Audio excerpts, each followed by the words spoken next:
राधे राधे। हम अपने आगे के सीटेड नोट्स डिस्कशन स्टार्ट करते हैं।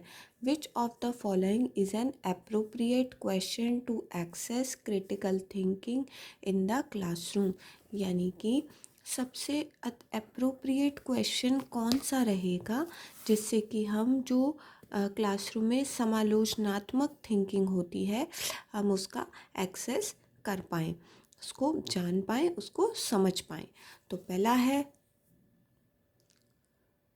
add 3 to 5 plus 48। दूसरा है in which year was the child marriage restraint act passed। यानी कि पहले आप थोड़ा सा ये समझ लीजिए कि जो क्रिटिकल थिंकिंग है उसका अर्थ होता है कि किसी भी पहलू के हर एक्सपेक्ट को देखना। यानी कोई भी बात है, कोई भी पहलू है, उसके हर एक्सपेक्ट को देखना। यानी उससे होने वाली नेगेटिव चीज़ों को भी देखना, उससे होने वाली पॉजिटिव चीज़ों को भी देखना। दोनों ही पहलुओं पर नज़र डालने को हम क्रिटिकल थिंकिंग कहते हैं। वहीं पूछा जा रहा है प्रश्न में कि जो क्रिटिकल थिंकिंग है वह क्लासरूम में उसको कैसे डील किया जा सकता है उससे। तो क्या हम 325 को अगर 48 से जोड़ दें तो उससे यह हो सकता है, क्रिटिकल थिंकिंग को एक्सेस किया जा सकता है।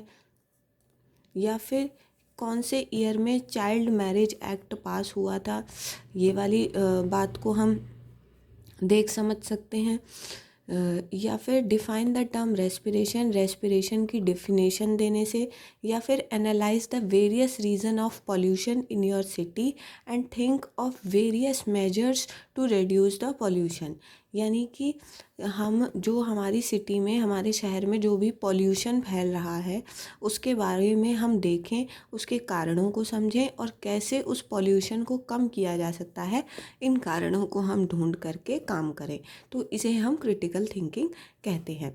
तो वही बात है जैसा कि अभी हमने पढ़ा कि किसी भी पहलू के नेगेटिव और पॉजिटिव एस्पेक्ट को देखना, साथ ही उसके सॉल्यूशन को ढूंढना क्रिटिकल थिंकिंग कहलाता है।